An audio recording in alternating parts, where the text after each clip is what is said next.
আমার মুরব্বি ওয়াজিরা, যে কথা বলছিলাম আল্লাহর নবী বিশ্ব নবী রাহমাতুল লিল আলামিনকে আল্লাহ রাব্বুল আলামিন বললেন সূরা গাশিয়া ফাযাক্কির ইন্নামা আনতা মুযাক্কির। ওগো নবীজি, মানুষকে আপনি কোরআন থেকে উপদেশ দেন, নসিহত করেন। এই মানুষগুলোকে আপনি যদি পিটান মানুষ ভালো হবে না। আপনি শাসক নন, আপনি উপদেশদাতা। এটা কার কথা? আল্লাহর কথা। সূরা গাশিয়া আল্লাহ রাব্বুল আলামিন বলবেন ওগো নবীজি, আপনি মানুষকে উপদেশ দেন, নসিহত করেন। কারণ এই দুনিয়ার মানুষগুলোকে, পশুরূপী মানুষগুলোকে, একটা মানুষকে ফেরেশতার চেয়েও দামি বানাবার জন্য আল্লাহর কোরআনের উপদেশের বাইরে কিছুই হতে পারে না। কারণ আজকে দুনিয়াতে তাকালেও দেখবেন অনেক মানুষকে জেলখানায় নিয়ে যাওয়া হয়, কারাগারে রাখা হয়, এরপরে সুর ভালো হয় না। বরং এমন অসংখ্য দৃষ্টান্ত আমরা দেখেছি যে সুরকে জেলে নিয়ে যাওয়ার পরে সুর ডাকাত হয়ে বের হয়েছে। এরকম ঘটনা বাংলাদেশে আছে না নাই?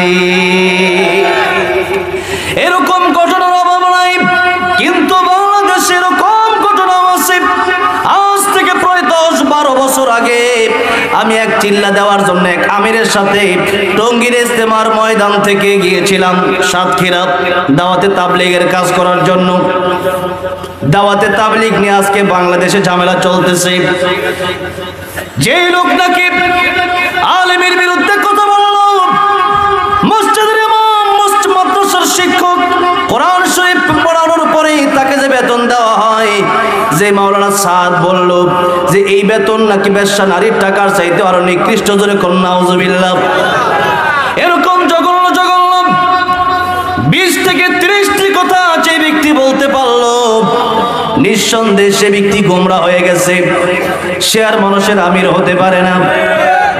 হাজার হাজার আলেম, বাংলাদেশ তাম পৃথিবীর আলেম তাকে গোমরা ফতোয়া দিল। আর বাংলাদেশে কিছু লোক আছে কোরআন শরীফ বোম মারলেও পড়তে পারবে না, কিন্তু আলেমদের বিরোধিতা করতে গিয়ে এই যে মাত্র 2-3 দিন আগেও বাইতুল মুকাররমে সংঘর্ষ চালু করেছে। কয়েক বছর আগেও বিশ্ব ইজতেমার ময়দানে আমি নিজে উপস্থিত ছিলাম, সেখানেও আলেমদেরকে পিটিয়েছে। যারা আলেম পিটায় সত্যিকারে তারা দাওয়াতে তাবলীগের লোক হতে পারে না, তারা শয়তানের লোক। জোরে কোন ঠিক না ঠিক? আজকে আলেমরা বুঝে না, 10 বছর 20 বছর আল্লাহর কোরআন শরীফ পড়ে আল্লাহর কোরআনের তাফসীর যারা পড়লো তারা বুঝে লোক চিনতে ভুল করলো। আর আপনি বুঝে এত সহজেই লোক চিনলেন। আপনাদেরকে আমি জিজ্ঞেস করতে চাই, যদি আপনি 400-500 বছর বেঁচে থাকেন আর 400-500 বছর যদি আপনি দাওয়াতের তাবলীগে গিয়ে কাটায় দেন, একজন আলেমের সমতুল্য কি আপনি হতে পারবেন নাকি? আলেমের সম্মান আমার আল্লাহ দিয়েছেন, ইন্নামা ইয়াখশাল্লাহা মিন ইবাদিহিল উলামা। আল্লাহ বলছেন আলেমরা আল্লাহকে সবচেয়ে বেশি ভয় করে। আলেমদের সম্মান নবীদের পরে আল্লাহর কাছে সবচেয়ে বেশি। ওই আলেমের বিরুদ্ধে অবস্থান যারা নেবে, বাংলার জমিনে তাদের জায়গা হবে না। ঠিক কিনা মুসলমান? আজকে যারা সাদ সাহেবের পক্ষ নিয়ে আলেমদের উপর হামলা বারবার করছেন, ডক্টর ইউনূস সাহেব সহ বাংলাদেশ বর্তমান সরকারকে আমি বলবো তাদেরকে দ্রুত প্রতিহত করেন, নাইলে তারা কিন্তু ঘরের ভিতরেও থাকতে পারবে না। ওই হাসিনার সাথে দিল্লি পালাতে হবে। ঠিক কিনা বলে?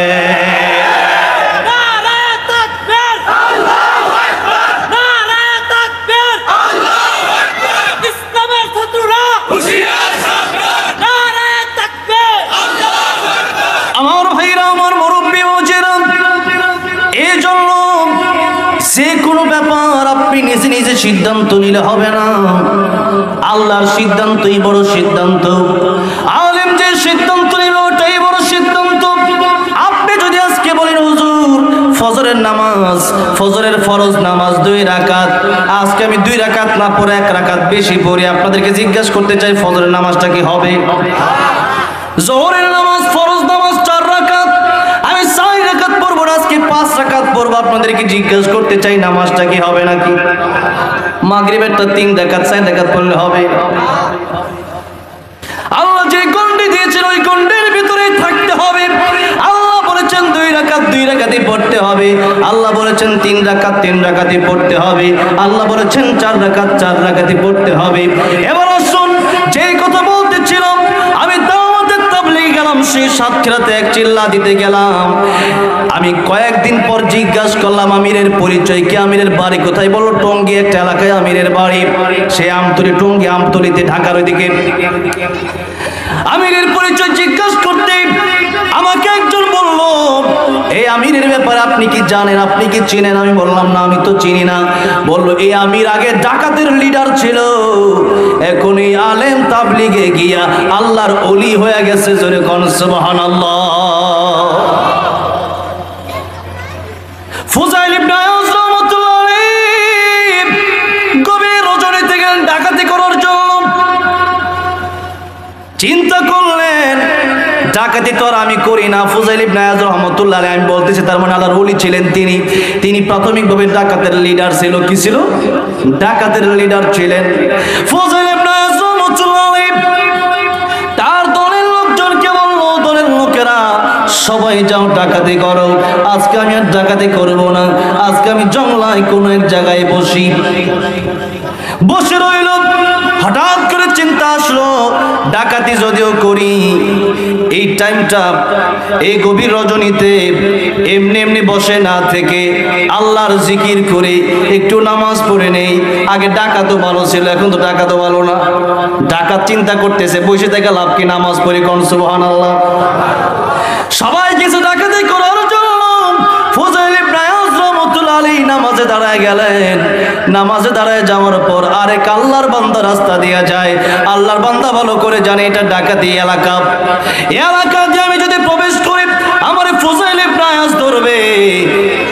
ফুজাইল ইবনে আয়াজের হাত থেকে বাঁচার জন্য আল্লাহর ওই বান্দা, তার সাথে স্বর্ণ মুদ্রা রয়েছে, জঙ্গলের ভিতরে ঢুকে গেল। যেই মাত্র দেখলো আল্লাহর একজন ওলি নামাজ পড়তেছে, আসলে কি ওলি না ডাকাতের সর্দার? ডাকাতের সর্দার। যেই মাত্র দেখলো নামাজ পড়তেছে, যাই নামাজ বিছায়া, চিন্তা করলো অবশ্যই জঙ্গলার মাঝখানে এত রাতে নামাজ পড়ে কি এটা আল্লাহর ওলি ছাড়া কিছু হবে না। আসলে তো ডাকাতের সর্দার ফুজাইল ইবনে আয়াজ। ঢুকে গেল জঙ্গলের ভেতরে, ডাক দিয়ে বলল আল্লাহর ওলি, আজকের রাতটা আমি আপনার সাথে কাটাতে চাই, এই রাস্তা দিয়ে গেলে আমার ডাকাত ধরবে। ফুজাইল ইবনে আয়াজ বললেন ঠিক আছে আমার সাথে কাটাও। হুজুর আমার কাছে কিছু স্বর্ণ মুদ্রা আছে, আপনার যাই নামাজের নিচে রেখে দেয়। বলো ঠিক আছে রেখে দাও। রেখে দেওয়া হলো। গভীর রজনীতে ফজরের আগ মুহূর্তে তাহাজ্জুদের সময় যখন হয়ে গেল, সব ডাকাতের দলের সব লোকেরা ফুজাইল ইবনে আয়াজ রাহমাতুল্লাহ আলাইহির কাছে আসলেন। মালগুলো একে একে জমা করতেছে, টাকা পয়সা সোনা দানা, এক একটা মাল যখন জমা দিচ্ছে আল্লাহর বান্দা বুঝতে আর বাকি রইল না, এটাই হয়তো ফুজাইল ইবনে আয়াজ হবে, ডাকাতের সর্দার হবে। আর তা না হলে দলের সমস্ত লোকেরা তার কাছে টাকা পয়সা জমা দেয়, সোনা রূপা জমা দেয়। কারণটা কি? আজকে বুঝি নিজ ইচ্ছায় মুরগিটা শিয়ালের কাছে বাগিয়ে দিয়ে দিলাম। মাথায় চিন্তা ঢুকে বলল কে করব, এমনি চলে যাব নাকি আমার মাল সামান নিয়ে যাব? যে স্বর্ণ মুদ্রা বাঁচানোর জন্য এই জঙ্গলের ভিতরে রাতটা কাটাইয়া দিলাম, এখন এই স্বর্ণ মুদ্রার মায়াও তো আছে, সম্পদের মায়া মানুষের আছে না নাই বলেন তো? আছে। চলে যাবে। লোকটা চলে যাওয়ার পূর্ব মুহূর্তে ফুজাইল ইবনে আয়াজ রাহমাতুল্লাহ আলাইহি বলেন, ফুজাইল ইবনে আয়াজ রাহমাতুল্লাহ আলাইহি ডাক দেবেন, হুজুর সবই আমি দেখলাম, সবই আমি শুনলাম, আপনি তো নামাজে দাঁড়িয়েছিলেন, আপনাকে আল্লাহর ওলি মনে করে আপনার কাছে এসেছিলাম, স্বর্ণ মুদ্রাগুলো দিয়েছিলাম, এখন তো সবই বুঝতে পেরেছি হুজুর, আমার স্বর্ণ মুদ্রাগুলা কি দিয়ে দেওয়া যায় না? ফুজাইল ইবনে আয়াজ রাহমাতুল্লাহ আলাইহি বললেন, তোমার স্বর্ণ মুদ্রাগুলি তুমি এখান থেকে নিরাপত্তার সাথে নিয়ে যাও। জোরে কোন সুবহানাল্লাহ। ফুজাইল ইবনে আয়াজ রাহমাতুল্লাহ আলাইহি দলের লোকেরা জিজ্ঞাসা করলো, ফুজাইল ইবনে আয়াজ, ও আমাদের নেতা, আমাদের সরদার, প্রতি রাতে আমরা আপনার কাছে মালামাল জমা করি, কত কষ্ট করে আমরা ডাকাতি করে মাল সামান আনি, চাকু ধরে মানুষের পেটে চাকু ধরে, আজকে আপনার চাই নামাজের তরে স্বর্ণ মুদ্রা লোকটা রাখলো, এরপর আপনি কেন ফিরিয়ে দিলেন? ফুজাইল ইবনে আয়াজ রাহমাতুল্লাহ ডাক দিয়ে বললেন, ও আমার দলের লোকেরা শোনো,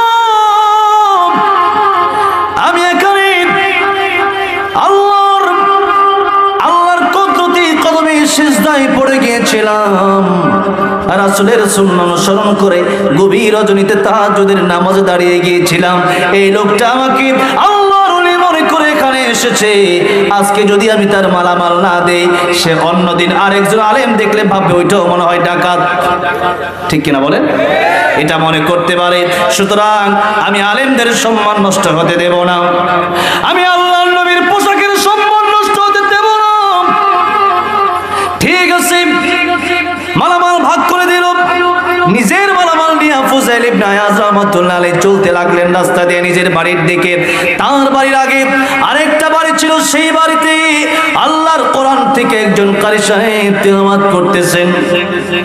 আলাম ইয়ানি লিল্লাযিনা আমানু আন তাখশা কুলুবুহুম লিযিকরিল্লাহ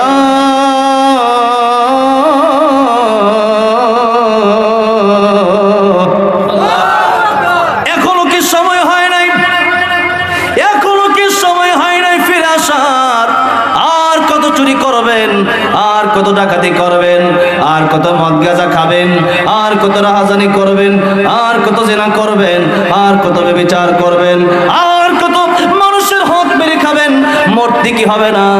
আল্লাহর কোরআনের এই আয়াত যখন তার কানে বেজে উঠল, ফুজাইল ইবনে আয়াজ রাহমাতুল্লাহ আলাইহি আল্লাহর কোরআনের তেলাওয়াত শোনার সাথে সাথে চলে গেল কারি সাহেবের বাড়িতে। কারি সাহেবের বাড়িতে গিয়ে দরজার ভিতরে নক করলেন। কারি সাহেব ওঠেন, দরজা খুলেন, আমি ফুজাইল ইবনে আয়াজ আপনার বাড়িতে এসেছি। কারি সাহেব ভয় পেয়ে গেলেন, এটা তো ডাকাতের সর্দার, আমার বাড়িতে কেন আসবে?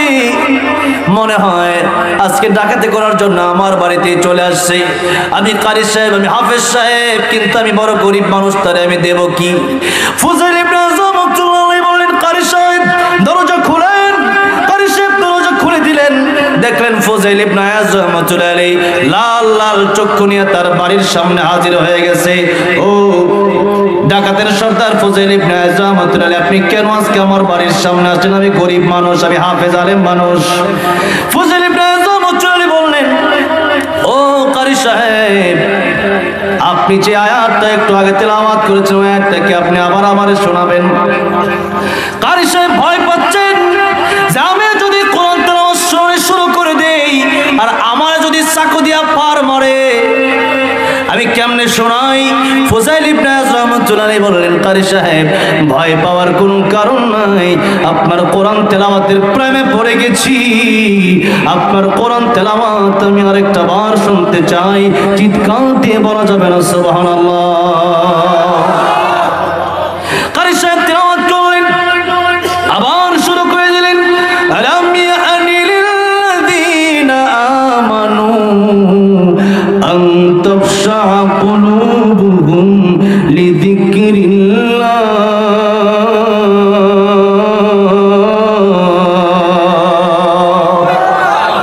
আল্লাহর কোরআনের তেলাওয়াত, একদিকে কারি সাহেব কোরআনের তেলাওয়াত করতেছেন, অপরদিকে কারি সাহেব তাকায় দেখতেছেন ডাকাতের সর্দার ফুজাইল ইবনে আয়াজ রাহমাতুল্লাহ আলাইহির চোখ দিয়ে দর দর করে অশ্রু দ্বারা প্রবাহিত হচ্ছে। চিৎকার মেরে পড়েন সুবহানাল্লাহ। কারি সাহেব ডাক দিয়ে বললেন, আপনি না ডাকাতের সর্দার, এখন কাঁদেন কেন? ফুজাইল ইবনে আয়াজ বলল, কারি সাহেব আমি জীবনে বহু অন্যায় করেছি, জীবনের বেশিরভাগ সময় নষ্ট করে দিয়েছি, আমার তো ওই কবরের ভিতরে যেতে হবে। এত সম্পদ দিয়ে আমি কি করব? এত সম্পদ তো আমার দরকার নাই, এত সম্পদ নিয়ে তো আমি কবরে যেতে পারবো না, কারণ কাপড়ের কোনো পকেট নাই। আমি কবরের ভিতরে যখন যাব, মানুষের মাল সামান নিয়ে আমি যাব না। দুনিয়াতে বাড়ি করলাম, গাড়ি করলাম, জমি করলাম, কিচ্ছুর অভাব নাই, কিন্তু কবরে যাওয়ার সময় আমার 3 টুকরা কাফনের কাপড় ছাড়া তো আর কিছুই আমার দেওয়া হবে না। এই সব সম্পদ তো মানুষ লুটে নেবে, মানুষ নিয়ে যাবে। সুতরাং আমি কার জন্য তো সম্পদ ডাকাতি করি, কার জন্য তো সম্পদের পাহাড় আমি করলাম? আজকে আপনার কোরআন তেলাওয়াত শুনে, আল্লাহর কোরআনের আয়াতটা শোনার কারণে আমার ভিতরে এই চিন্তা জাগ্রত হলো, যার কতদিন আমি বাঁচবো, এই সম্পদ আমি কার জন্য রেখে যাব?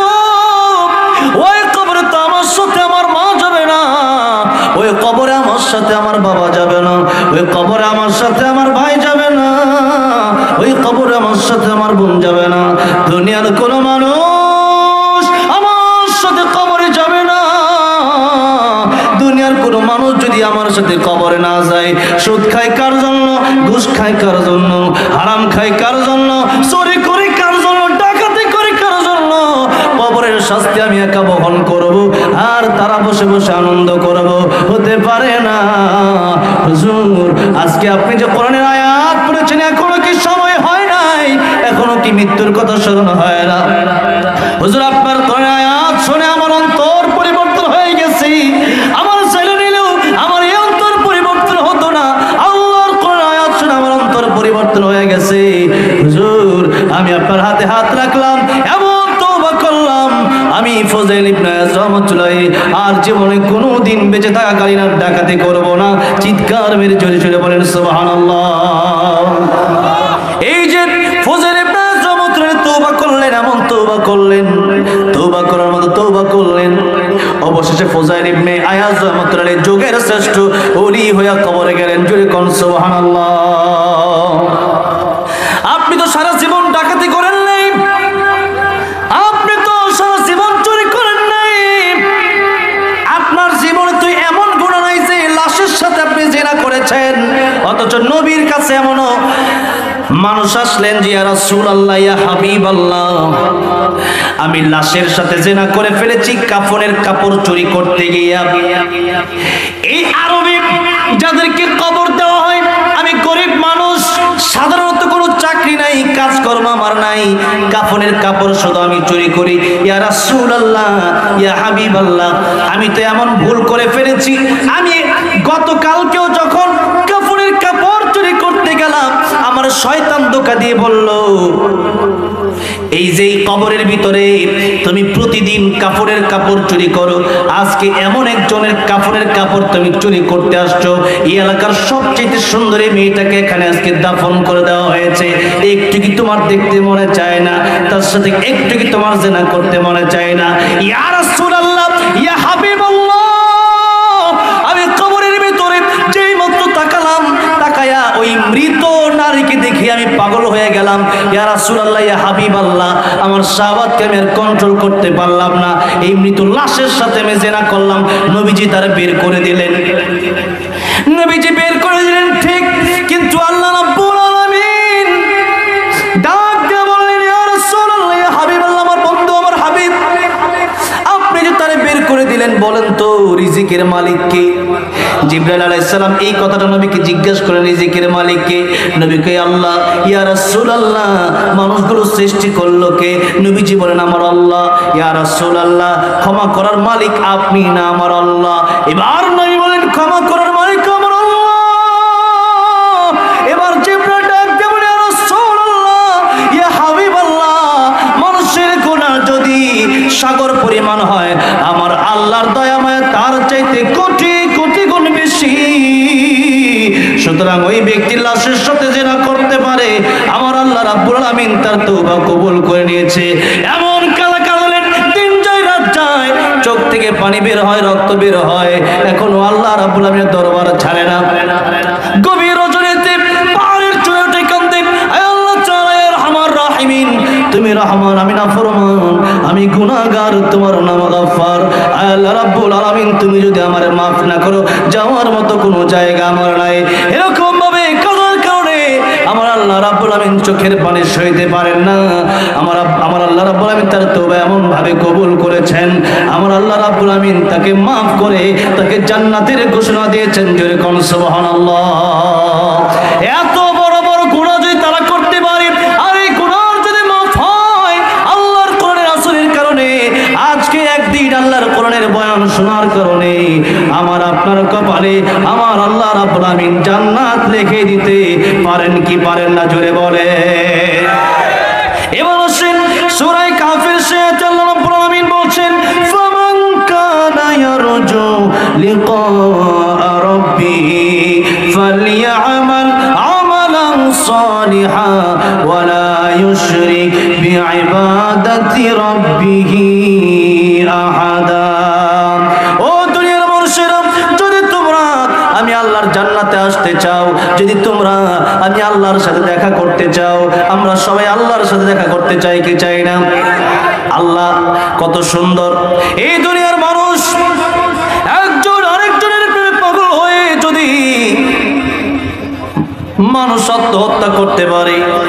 এবার আপনাদেরকে জিজ্ঞাসা করতে চাই, দুনিয়ার মানুষের প্রেমে পাগল হওয়া দরকার না এত সুন্দর মানুষ যিনি সৃষ্টি করলেন আমার সেই আল্লাহর প্রেমে পাগল হওয়া দরকার আছে না নাই? ইব্রাহিম আলাইহিস সালাম পাগল তো হয়েছিলেন সেই আল্লাহর প্রেমে, আগুনের ভেতরে নমরুদ ফেলে দেবে। তারপরে জিবরিল আসলেন, ডেকে বললেন, পয়গম্বর ইব্রাহিম খলিলুল্লাহ, আপনি আমারে বলেন আগুন থেকে আপনারা আমি বাঁচায় দেই। ইব্রাহিম আলাইহিস সালাম ডাক দিয়ে বলেন, এ জিবরাইল, আগুন থেকে তুমি আমারে কেন বাঁচাবা? আমার আল্লাহ কি অন্ধ নাকি? আমার আল্লাহ কি দেখে না? আর যদি আমার আল্লাহ আমারে দেখে আর আমি আগুনে জ্বলার কারণে, আমি ইব্রাহিম আগুনে পোড়ার কারণে আমার আল্লাহ যদি খুশি হয়, আমি ইব্রাহিম একবার নয় দুইবার নয়, আমি ইব্রাহিম 1000 বার আগুনের ভিতরে জ্বলতে রাজি আছি। কোন সুবহানাল্লাহ।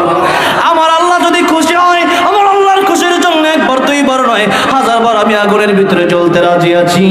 আমার আল্লাহ কয়, আমার ইব্রাহিম পাস ও আগুন রে, ইয়া নারু কুনি বারদাও ওয়া সালামান আলা ইব্রাহিম, আগুনটা আমার ইব্রাহিমের জন্য তুমি আরামদায়ক হয়ে যাও। শেষ বয়সে পয়গম্বর ইব্রাহিম যখন এই পৃথিবী থেকে চলে যাবেন, তখন মানুষের সাথে আলোচনা করতেন, দুনিয়ার মানুষেরা শোনো, এই দুনিয়াতে যত জায়গা আমি দেখেছি, যত জায়গায় আমি ছিলাম রে, আগুনের ভিতরে 40টা দিন আমি ছিলাম। 40 দিন যে শান্তিতে আমি ছিলাম, আমি পয়গম্বর ইব্রাহিম এত শান্তিতে দুনিয়ার আর কোথাও ছিলাম না। জোরে জোরে বলা যাবে না সুবহানাল্লাহ। আমার আল্লাহ পয়গম্বর ইব্রাহিম আলাইহিস সালাম আগুনকে ফুল বাগিচা বানিয়ে দিলেন। আপনাদেরকে আমি জিজ্ঞেস করতে চাই, ওই আল্লাহর প্রেমে যদি আমরা এখনো পাগল হতে পারি, আমার আল্লাহ রাব্বুল আলামিন কি আমাদের জন্য আগুনকে ফুলের বাগান বানাইতে পারে কি পারে না? যে নামে ইব্রাহিমের আগুন হলো পানি, ডাকার মতো ডাকলে আজও সাড়া দেবেন তিনি রে মন, সাড়া দেবেন তিনি।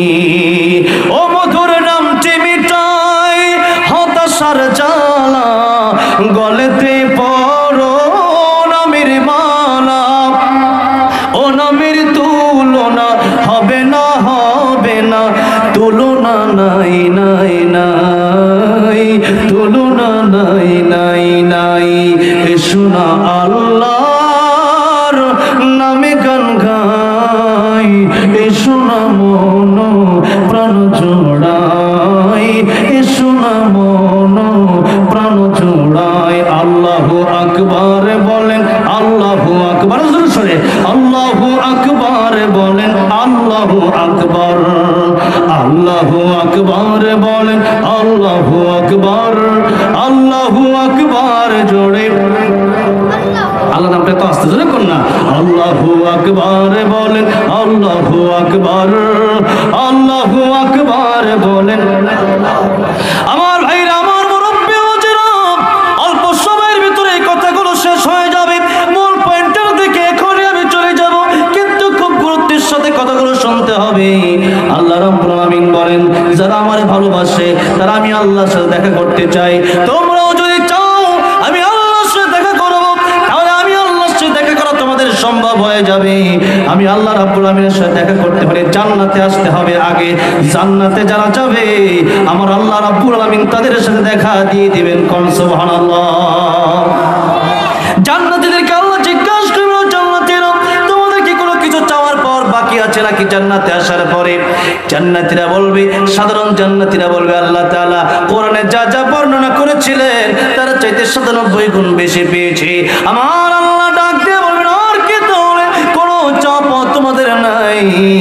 এখন আল্লাহ আল্লাহর ওলিরা ডাক দিয়া দুনিয়াতেই বলতেন, আব্দুল কাদের জিলানী রহমাতুল্লাহ আলাইহি বলতেন, জান্নাত ও দোজখ সে আর भी क्या करो, जन्नत व दोज़ख से यार भी क्या करो, आरज़ू है मैं तुझसे देखा करूं, अल्लाह ताला जन्नत দিয়ে আমি কি করব, জাহান্নাম দিয়ে আমি কি করব, যদি তুমি আমার জান্নাতে না দাও, ওই জাহান্নামের ভিতরে যে তুমি আমার দিয়া দাও, ওই জাহান্নামের ভিতর থেকে যদি তুমি আল্লাহর একটা নজর দেখতে পারি, আমি আব্দুল কাদের জিলানীর অন্তরে আর কোনো দুঃখ থাকবে না। চিৎকার মেরে পড়েন সুবহানাল্লাহ।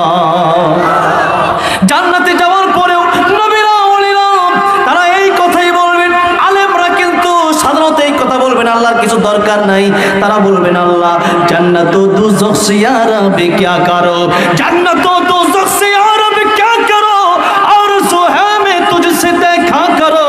আল্লাহ জান্নাত পাওয়ার জন্য গভীর রাতে উঠে তাহাজ্জুদের নামাজ আদায় করি নাই, ঠান্ডা পানি দিয়ে ওযু করে নামাজ আদায় গেছে তোমার পাওয়ার আশায়। আল্লাহ রাব্বুল আলামিন আজকে জান্নাতের ভিতরে সে বাড়ি গাড়ি নারী কোনো কিছুর অভাব নাই, দুনিয়াতেও বাড়ি গাড়ি নারী ছিল, ওইগুলো চাই না। তোমার দেখার আগ পর্যন্ত আমাদের জ্বালা আমাদের পিপাসা মিটবে না, জোরে জোরে বলা যাবে না সুবহানাল্লাহ। আমার আল্লাহ বলবেন, ও জান্নাতীরা দুনিয়াতে কষ্ট করেছো, আমি আল্লাহকে পাওয়ার আশায়, আমি আল্লাহকে দেখার আশায় আজকে জান্নাতের ভিতরে আমি আল্লাহ শুধু তোমাদের সাথে দেখা করব না, আমি আল্লাহ রাব্বুল আলামিন সূরা রহমান তেলাওয়াত করে তোমাদেরকে শোনাবো। চিৎকার মেরে পড়েন সুবহানাল্লাহ। আল্লাহ তাআলা কোরআন তেলাওয়াত শোনাবেন, কত কালের কণ্ঠে আপনারা কোরআন তেলাওয়াত শুনলেন।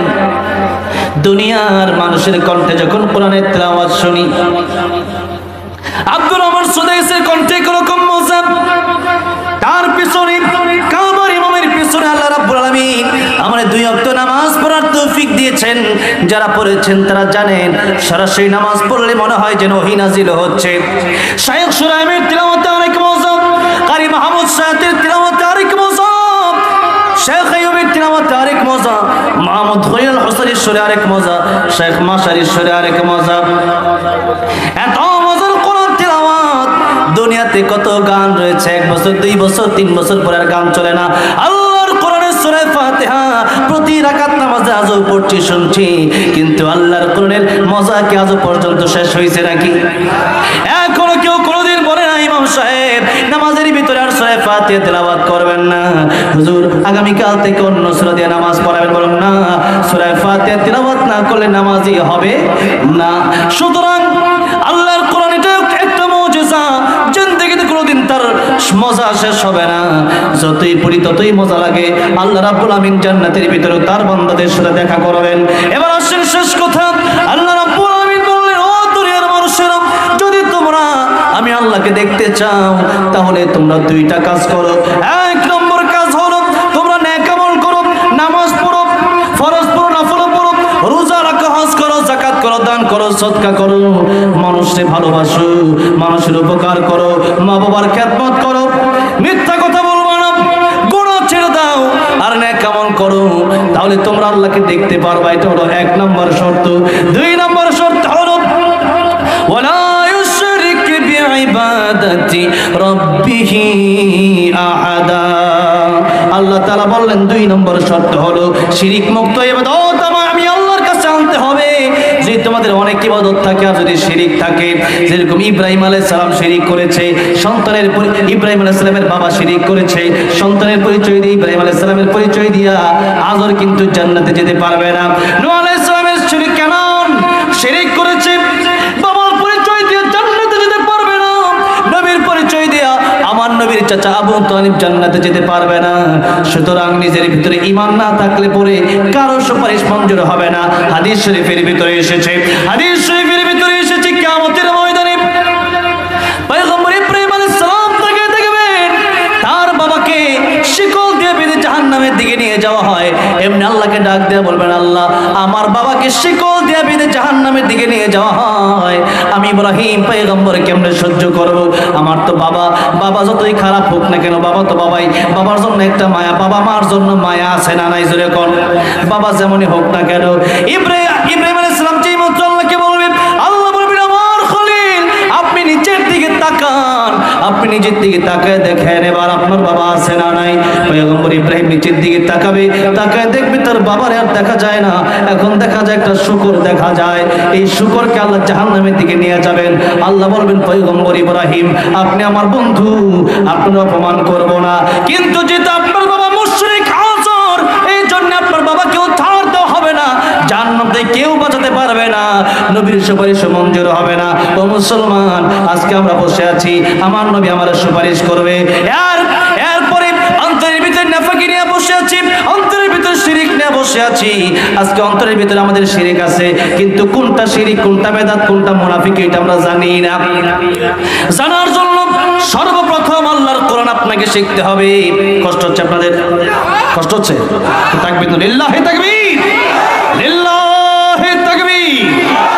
আল কোরআনের আলো, কোরআন সুন্নাহ যেখানে, জোরে লিল্লাহি তাকবীর। আমার ভাইরা, আমার মুরব্বি মজিরাম, 5 থেকে 10 মিনিটের ভিতরে আলোচনা শেষ করে দেব। আমার অত্যন্ত প্রিয় ভাই গোলাম রব্বানী যুক্তিবাদী সাহেব আসবেন। তবে আজকের মাইক খুব ভালো, শ্রোতাও খুব ভালো, আলহামদুলিল্লাহ। এই তো বছরের প্রথমে এত সুন্দর শ্রোতাও আমি পেলাম, কোনো উঠি নাই। বেশি দূরে যাব না, কালকে আমার জামালপুরে প্রোগ্রাম, সারা রাত বললেও কোনো সমস্যা নাই, কিন্তু মেহমানকে কষ্ট দেওয়া ঠিক না।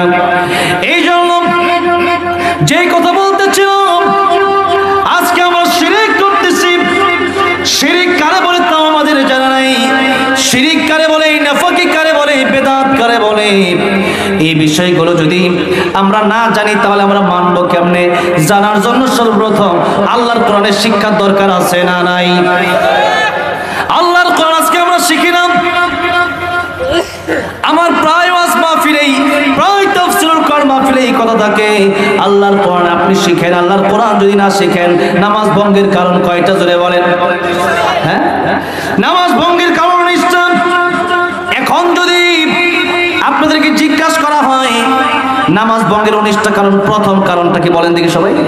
নামাজে অশুদ্ধ পড়া, কোরআন শরীফ অশুদ্ধ পড়া। এই নামাজে কোরআন শরীফ যদি আপনি অশুদ্ধ পড়েন, আল্লাহ নারাজ হয়ে যায়। আজকে যদি আপনার নাম আমার নাম কেউ ভেঙ্গায়, মনে করেন আপনার নাম জসিম, কেউ আপনারা বললো জসিম্মা, রাগ করবেন না? আপনি রাগ তো করেন। আপনার নাম রুবেল, কেউ বললো কি রুবেল্লা কই যাস, কি আমার নাম রুবেল, তুই রুবেল্লা কসকে লেগা, যেরকম ঠিক না? ঠিক। আপনার নামের সাথে যদি একটা আকার বেশ কম হয়, আপনার যদি মেজাজ গরম হয়, আমার আল্লাহর কালামের চাইতে বড় কথা কি আমাদের নাকি? আমার আল্লাহর কালাম, সেই কোরআন কিয়ামতের ময়দানে এক একটা ব্যক্তির জন্য আল্লাহর সামনে যারা শুরু করে দিবে, যারা কোরআন তেলাওয়াত করবে, রাতের বেলা যারা সূরা মুলুক তেলাওয়াত করবে, 5 ওয়াক্ত ফরজ নামাজের পরে যারা আয়াতুল কুরসি তেলাওয়াত করবে, কিয়ামতের কঠিন ময়দানে আল্লাহর কোরআন তার সামনে দাঁড়ায় যাবে। আল্লাহ রাব্বুল আমিন যখন বলবেন বান্দারা জাহান্নামে চলে যাবে, কোরআন গিয়ে বলবে আল্লাহ তারা জাহান্নামে যাওয়ার আগে আমার কথা শুনেন। আল্লাহ বলবে ও কোরআন তুমি কি বলতে চাও? কোরআন ডাক দিয়ে বলবেন আল্লাহ তাআলা এই ব্যক্তিটা আমারে ভালোবাসছে। শুধুমাত্র তাফসীরে মাসারিব লিখেছেন যিনি আল্লামা কাজী সানাউল্লাহ পানিপতি রাহমাতুল্লাহ আলাইহি, তিনি এই ঘটনা উল্লেখ করেছেন। একজন মানুষ কোরআন পড়তে পারতো না, শুধুমাত্র আল্লাহর কোরআন বুকে লাগাইতো, আর প্রত্যেকটা লাইনে লাইনে আঙ্গুর ঘোরায় ঘোরায়া চোখের পানি ছেড়ে ছেড়ে দিয়ে কাঁদতো, আর বলতো ये अल्लाह का कलाम है, ये मौला का बात है, আল্লাহ তাআলা এটা তোমার কালাম, এটা আল্লাহর কোরআন, আমি বিশ্বাস করি আল্লাহ গো আমি পড়তে পারি না। ভারতের একটা ঘটনা উল্লেখ করেছেন তিনি, যে ভারতের মানুষ, সেখানে বেশিরভাগ হিন্দু মানুষ, ভারতের বর্ডারে ঢুকলেই তো, ভারতের বর্ডার তো এখান থেকে কাছেই, আমি তো অনেকবার ভারতে আলোচনা করার জন্য, ওয়াজ করার জন্য গিয়েছি, সেখানে ঢুকলেই দেখবেন শুধু মূর্তি একটা পড়ে রয়েছে, একটা খাড়া রয়েছে, একটা হত্যা রয়েছে, এত মূর্তি। মুসলমানরা আমাকে দাওয়াত করলো, যেখানে ওয়াজ করব সেখানেই দেখি পাশে আরেক মূর্তি। আমি বললাম এখানে অবস্থা কেন? বলল হুজুর মানুষ তো আসবে দূর দূর থেকে, আমরা এখানে একটা পরিবার মুসলমান, আর সবই হিন্দু, এত হিন্দু, কোরআন শেখাবে কি? আজকে আমরা মুসলিম দেশে বাংলাদেশে জন্মগ্রহণ করেছি, এই তো মাদ্রাসা এখানে আছে, কত মাদ্রাসা আমাদের দেশে অভাব নাই, লক্ষ লক্ষ মাদ্রাসা আমাদের দেশে আছে, এরপরেও যদি আল্লাহর কোরআন আপনি না শিখেন, শিরিক করে বলে তা যদি আপনি না জেনে ওই কবরে যদি আপনি যান, তাহলে বলেন তো আপনি যদি আল্লাহরে বলেন আমি জানি না, আল্লাহ যদি আপনার জিজ্ঞাসা করে তুমি আল্লাহর কোরআন শিখো না, আল্লাহর কোরআন পড়ো না, শিরিক করে বলে ওইটা জানো না, কিন্তু বিয়ে কেমনে করতে হবে ওইটা জানো, ডাক্তার কেমনে হতে হবে ওইটা জানো, ইঞ্জিনিয়ার কেমনে হতে হবে ওইটা জানো, খাবার কেমনে খাইতে হবে ওইটা জানো, সব জানলা কিন্তু আল্লাহর কোরআন শিখলা না। তাহলে আজকে তুমি সব জানলা আল্লাহর কোরআন কেন জানার ইচ্ছা করলা না? এই প্রশ্ন যদি আমার আল্লাহ করে উপায় কিন্তু থাকবে না। এই জন্য আপনাদের সবাইকে বলি, এখনো যেহেতু বেঁচে আছেন, মাদ্রাসাও যেহেতু আছে, নবী বলেন কোন আলিমান আও মুতাআল্লিমান আও মুআইনান আও মুহিব্বান লা তাকুন খামিসান ফাতাহালিক। ও আমার উম্মতেরা, হয়তো আলেম হয়ে যাও, নয়তো আলেমের ছাত্র হয়ে যাও, আর নয়তো তাও যদি না পারো, এই আলেম হইতে গেলে অনেকের টাকা পয়সা থাকে না, অনেক গরিব মানুষ থাকে যাদের টাকা পয়সা নাই, সন্তানটা লজিন খায়, তার টাকা পয়সা নাই, একটা বাবা মা গরিব, তার সন্তানকে মাদ্রাসায় দিছে, দিন মজুর, ভ্যান চালক, রিক্সা চালক, তোমার কাছে টাকা পয়সা আছে, তুমি তার কিছু টাকা পয়সা দাও। এবার আরেকটা হাদিস শরীফের কথা বলছি, আল্লাহর নবী অন্য হাদিস শরীফের ভিতরে বললেন ইদা মাতাল ইনসান ইনকাতা আনহু আমালুহু, মানুষের মৃত্যুর পরে মানুষের সব আমল বন্ধ হয়ে যায়, তিনটা আমল বাকি থাকে, একটা আমলের নাম হলো সদকায়ে জারিয়া। এই সদকায়ে জারিয়া যদি মানুষ করে যেতে পারে, মানুষের মরণের পরে মানুষের আমল বন্ধ হয়ে যাবে, মানুষের মরণের পরে নামাজ আর পড়তে পারবে না, রোজা রাখতে পারবে না, হজ আর করতে পারবে না, যাকাত আর দিতে পারবে না। কিন্তু এই মানুষটা যদি আল্লাহর কোরআনের জন্য এই মাদ্রাসাতে 10 টাকা, 20 টাকা, 500 টাকা, 10,000, 20,000 টাকা দেওয়া যায়, তাহলে এই মানুষটার কবরে ওই যে বাচ্চাটা আলেম হয়ে গেল, হাফেজ হয়ে গেল, এই হাফেজ আলেম নিজে কোরআন শিখলো, নামাজি হয়ে গেল, এই সন্তানটা আরেকটা মাদ্রাসায় আরো 50 জন ছাত্রকে হাফেজ আলেম বানাইলো, ওই 50 জন আরো 500 মানুষকে হাফেজ আলেম বানাইলো, ওই 500 জন আরো 50,000 মানুষকে হাফেজ আলেম বানাইলো। সবার সওয়াব, ওই যে আপনি 500 টাকা দিয়েছিলেন মাদ্রাসায়, ওই 500 টাকা দেওয়ার কারণে সবার সওয়াব আল্লাহ আপনার কবরে পৌঁছায় দিবে, বলেন সুবহানাল্লাহ। এবার আসেন, শিরকের কিছু কথা আছে, আমি আপনাদেরকে পরে বলবো। এবার আপনাদেরকে জিজ্ঞাসা করতে চাই, আজকে আমরা সবাই কি আলেম হতে পারছি নাকি? আলেমের ছাত্র সবাই হতে পারি নাই। নবীজি বললেন 4টার বাইরে যাও না, কোন আলিমান আও মুতাআল্লিমান আও মুআইনান আও মুহিব্বান লা তাকুন খামিসান ফাতাহলিক। আলেমরে তোমরা কমপক্ষে ভালোবাসো, আলেমকে ঘৃণা কইরো না, আলেমরে যদি ঘৃণা করো মনে রাখো ফাতাহলিক, নবী বলেন তুমি ধ্বংস হয়ে যাওয়া। এই জন্য আলেমরে ঘৃণা যারা করেন এরা মনে রাখবেন, কপালে লিখে নিন আমার ধ্বংস অনিবার্য। কারণ পৃথিবীর সব কথা মিথ্যা হলেও আমার নবী জিন্দেগিতে একটা মিথ্যা কথা বলছে, এর প্রমাণ কি পৃথিবীতে আছে নাকি? জোরে বলেন। যার চরিত্রের সার্টিফিকেট আমার আল্লাহ নিজে দিয়ে বললেন ওয়া ইন্নাকা লাআলা খুলুকিন আযীম। অন্যতে বলছেন ওয়া মা আরসালনাকা ইল্লা রাহমাতাল লিল আলামিন। রাহমাতুল লিল আলামিন নবী, রাহমাতুল লিল আলামিন নবী, কোরআনে প্রমাণ। আশিক বিনে কে বুঝিবে আমার দয়ার নবীর শান, ঠিক কিনা বলেন? একটু নবীর প্রেমে, নবীর শানে, নবীর প্রেমে মাতোয়ার হয়ে একটু গাইতে রাজি আছেন না? না সবাই? খারাপ লাগতেছে? নবীর প্রেমে, আল্লাহর নবীর প্রেম, ভালোবাসা অন্তর নিয়ে একটু গাইতে কষ্ট হবে আপনাদের? একটু বলেন না, রাহমাতুল লিল আলামিন নবী, রাহমাতুল লিল আলামিন, কোরআনে প্রমাণ। আশিক বিনে কে বুঝিবে আমার দয়ার নবীর শান, উম্মত বিনে কে বুঝিবে আমার দয়ার নবীর শান। নবী আমার মদিনারি বলবো,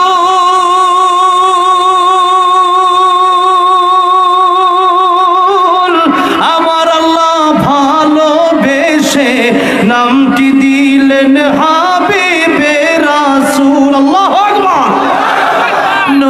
আমার মদিনারে বুলবুল আমার আল্লাহ প্রেম করিয়া নামটি দিলেন মুহাম্মদ রাসূল।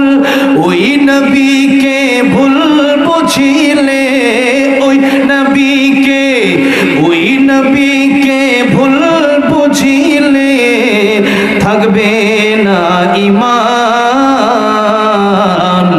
আশিক বিনে কে বুঝিবে আমার দয়ার নবীর শান। বলেন না উম্মত বিনে কে বুঝিবে। এত আস্তে শুনেকো রাহমাতুল লিল আলামিন নবী রাহমাতুল লিল আলামিন নবী কুরআনে প্রমাণ। আশিক বিনে কে বুঝিবে আমার দয়ার নবীর শান। উম্মত বিনে কে বুঝিবে আমার দয়ার নবীর শান। কথা বলেন ঠিক না বেঠিক? আমার ভাইরা আমার মুরব্বী ওজিরাম, আমি বেশি লম্বা সময় কথা বলবো না, টাইম আমার নির্ধারিত। এখনো প্রধান বক্তা বাকি আছেন, তবে আমারে শুধু ওয়াজের দায়িত্ব দেওয়া হয় নাই, আরো কয়েকটা কর্মসূচি আমার দিয়ে দেওয়া হয়েছে। এই জন্য নবীর কথা যদি সত্য হয়, নবী যদি বলেন যে তোমরা মৃত্যুর পরে তোমাদের সব আমল বন্ধ হবে, কিন্তু যদি তোমরা সদকা জারিয়া মাদ্রাসা মসজিদে করে আসতে পারো, এই সদকা জারিয়া সব তোমার কবরে পৌঁছায় দিবে। আমার নবীর কথা সত্য না মিথ্যা? জোরে বলেন। আমার নবীর কথা যদি সত্য হয়, নবীর যদি আমরা ভালোবাসি, নবীর সাথে যদি জান্নাতুল ফেরদাউসে থাকতে চাই, ওই আশায় আজকের মাহফিলে আমার আলোচনার শেষ মুহূর্ত, এরপর এক দুইটা গজল গাবো ইনশাআল্লাহ। তার আগে আপনাদেরকে বলতে চাই, আপনাদের এখানে কে কেমন কার কেমন অর্থ আছে আমি জানি না, সবাই তো আলেম না, আলেম না হইতে পারলেও আলেমকে মোহাব্বত কইরো। কিয়ামত